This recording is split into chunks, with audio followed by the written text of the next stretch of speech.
तत्पश्चात तिल दानम बलार्थम ही। तिल का दान 14 तारीख आ रही है, तिल का दान जरूर कीजिएगा। लिखा है कि तिल का दान बलवर्धक एवं मृत्यु का निवारक होता है। अकाल मृत्यु नहीं होती तिल का दान करें। महादेव के दरबार में जाओ, शनिवार प्रदोष वाले दिन जाओ, एक चुटकी भरे काले तिल लेके जाइए। नारायण पर सफेद तिल और महादेव पर काले तिल चढ़ते हैं।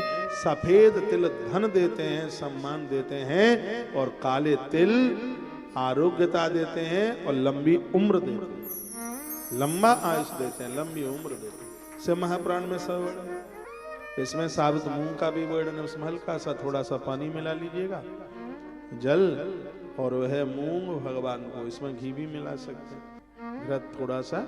ये मूंग भगवान को चढ़ाने से घर के कलह दूर हो जाते हैं। भगवान महादेव के ऊपर गेहूं चढ़ाए जाते हैं, आज की कथा में आएगा। गेहूं चढ़ाने से संतान की प्राप्ति होती है। गर्भिणी नारी महादेव के ऊपर 1 लाख गेहूं चढ़ाए, पूरे परिवार के लोग, पति भी संग, सास भी, सब सहयोग करते हुए उसे चढ़वा दीजिए। गर्भ में संतान को कोई दिक्कत नहीं होगी। संस्कृत में गेहूं को गोधूम बोलते हैं। बहुत बड़ा इसका महात्म्य है, बहुत बड़ी इसकी महिमा है। फिर क्या करें, वो चढ़ जाए तो उसको क्या करें, उसका दलिया बनाइए और गौ माता के दूध में उस दलिया की खीर बनाइए, भगवान को भोग लगाइए। फिर उसको में से कुछ पति और पत्नी दोनों प्रसाद स्वरूप में ले लें। ब्राह्मणों को जमा दीजिए, खिला दीजिए, कुछ बचा लीजिए, उसमें से पति और पत्नी दोनों ले लें, और इतना बड़ा प्रभाव होगा, गर्भ में संतान चल करके आएगी। जिनको औलाद नहीं है, जिनको संतान, पूर्व में भी ये बात मैंने बिल्कुल बताई होगी। ये बड़ी महिमा है। प्रभु दानम तो प्रतिष्ठार्थम ये चामुत्र ध्वजा तिल दानम बलार्थम सदा मृतुम जय विदु। 47 नंबर का श्लोक है। कहते हैं महादेव पर तिल चढ़ाने से और भगवान और तिल का दान करने से लोग मृत्यु के ऊपर विजय प्राप्त कर लेते हैं। जिनकी कुंडली में उम्र कम है, आयुष कम है, कोई मार्केस वगैरह है, तो तिल का दान कीजिए। लिखा है सदा मृतुम जय विदु। और माघ के महीने में तो तिल के दान की बहुत बड़ी महिमा। और आप तो इतने भाग्यशाली हैं, आप समुद्र के किनारे, सागर के किनारे खड़े होकर के तो तिल के संकल्प का भारी महत्व है। यदि आप हमारी कथा प्रत्येक दिन सुनते हैं तो आपको याद आ जाएगा, मैंने एक बार रामेश्वरम में समुद्र के किनारे, सागर के किनारे से तिल दान की महिमा पूरे 3 घंटे सुनाई। पूरा 3 घंटा रामेश्वरम से सुनाई। तालियां तो आपको बजानी नहीं है, कोई बात नहीं। तो तिल दानम बलार्थम ही सदा मृतुम जय विदु।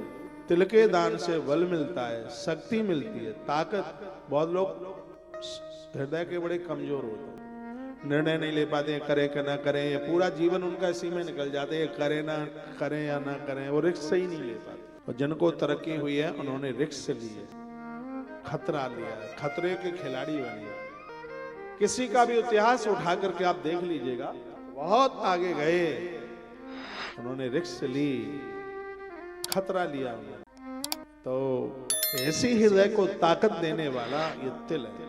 मेरी बड़ी श्रद्धा है, मैं महादेव के ऊपर तिल चढ़ाता हूँ, मैं यज्ञ में तिल जलाता हूँ, और कभी मौका मिल जाता तो तिल के लडुआ और तिल की गजक भी खाता हूँ। तो मैंने आज एक वीडियो डाली है, सठ तिला को सठ तिला क्यों कहते हैं, वीडियो सुन लेना। अभी सब बता दूंगा तो आप वीडियो नहीं सुनेंगे। यदि एकादशी के दिन तुमने 6 जगह तिल को प्रयोग में नहीं लिया तो 60 तिला एकादशी करने का कोई फल नहीं मिलता। शाम को 7 बजे वीडियो पहुंच जाएगी, सुन लेना उसको। इसका नाम ही 60 तिला इसलिए है क्योंकि यहाँ तिल को 6 जगह यूज किया जाता है, 6 जगह उसको प्रयोग किया जाता है। सुन लेना उसको। तो तिल दानम बलार्थम ही सदा मृत्युम जय विदु। कहते हैं कि तिल का जो दान है वो ताकत देता है, शक्ति देता है, दुश्मन को परास्त करता है, विजय दिला देता है, और मृत्यु को जीत लेते हैं लोग। मृत्यु को जीतने का मतलब ये नहीं है कि वो कभी मरेंगे ही नहीं तिल का दान करके। जिसका जन्म हुआ उसकी मृत्यु तो जरूर होगी, लेकिन ये पक्का है वो बीमारी से नहीं मरेंगे, एक्सीडेंट में नहीं मरेंगे, वो समय से दुनिया छोड़ करके निरोगी होकर के ही जाएंगे, पक्का।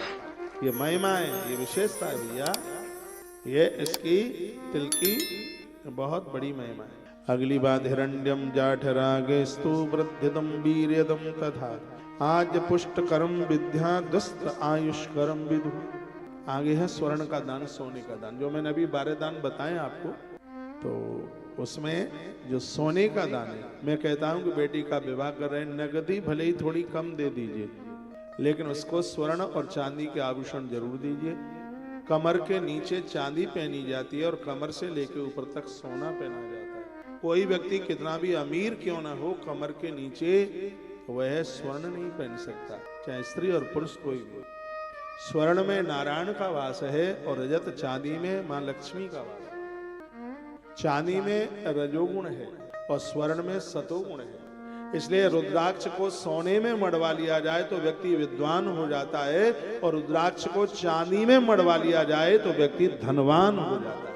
तो वर्णन है, ये दोनों की महिमा है, सोने और चांदी। सुन लिया ठीक से आपने? स्वर्ण सतोगुणी है, चांदी रजोगुणी है। लेकिन दुर्भाग्य है कि लोग दोनों को बेच करके लोहा खरीदने में लगे हैं, जिसको तमोगुणी कहा गया। इसमें क्रोध ही क्रोध है और क्या है, ज्यादातर से लोहा ही लोहा है। स्वर्ण और चांदी, सोना वह है जो हवा में पवित्र हो जाता है, और चांदी वह है जो जल से पवित्र हो जाती है। चांदी में आप कोई भी धूल राख मिट्टी कुछ भी न लगाएं, उसको पानी में डुबा दें आप, वो पवित्र हो गई। और जो स्वर्ण है वो हवा में।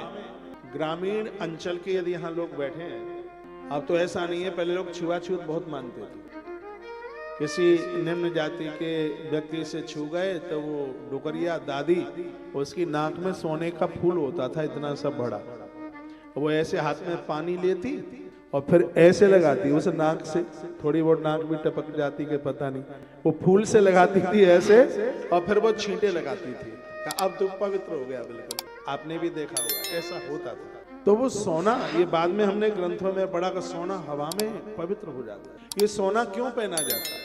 और ज्यादातर से मातृ शक्ति सोने पहनती है।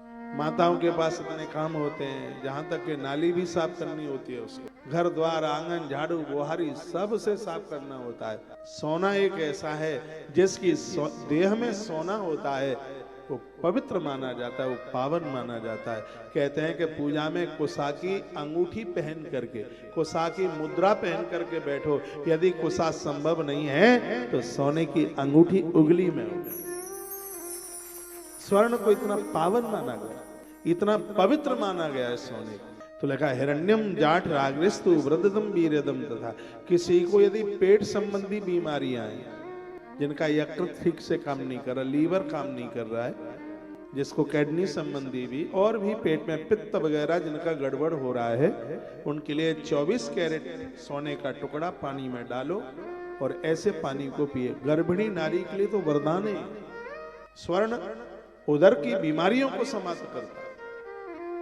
लिखा हिरण्यम जाठ राग्नेस्तु, जठर को मजबूत करता है। जिनको भूख नहीं लगती, जिनके जठर में अग्नि प्रकट नहीं होती, प्रदीप्त नहीं होती, उनके लिए लोग स्वर्ण भस्म बताते हैं, उनके लिए लोग सोने का पानी बताते हैं। मैंने बहुत बार बोला है, गर्भिणी नारी के लिए चंदन का पानी, गर्भिणी नारी के लिए स्वर्ण का पानी किसी वरदान से कम नहीं है इस धरती। उन्हें बताया करें जो आपके पास आते हैं, पूछ। गर्भिणी नारी के लिए बच्चे अपांग विकलांग नहीं पैदा होंगे, उन्हें कोई दिक्कत नहीं होगी।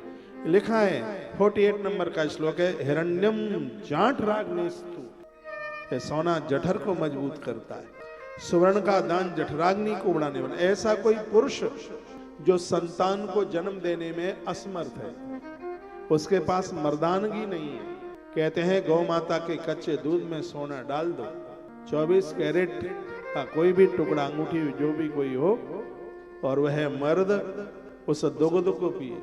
हो सके तो आधा चम्मच देसी गौ माता का घी डाल दे उसमें, उसको फेंट करके पी जाए, उसकी मर्दानगी वापस आ जाएगी, उसका वंश चल जाएगा। और प्राय माताओं को दोषी माना जाता है जब औलाद नहीं होती, मर्दों में भी कमियां होती हैं। लिखा है कि जठराग्नि को मजबूत करने वाला वीर्यदायक है। हिरण्य स्वास्थ्य के लिए और मुक्ति के लिए दोनों प्रकार से बहुत ज्यादा प्रभावशाली है। बड़े दानों में, विशेष दानों में स्वर्ण को रखा गया। समझ में आ रहा है कि मैं सही बोल रहे? तो फिर आप सोइए मत, आपकी झपकी भी लगी है। रात को क्या करते हो? रात को टाइम से सोया करो। बिफोर 10 o'clock 10 बजने से पहले सोने की कोशिश कीजिए। मैं सो जाता हूं इसलिए बोल रहा हूं।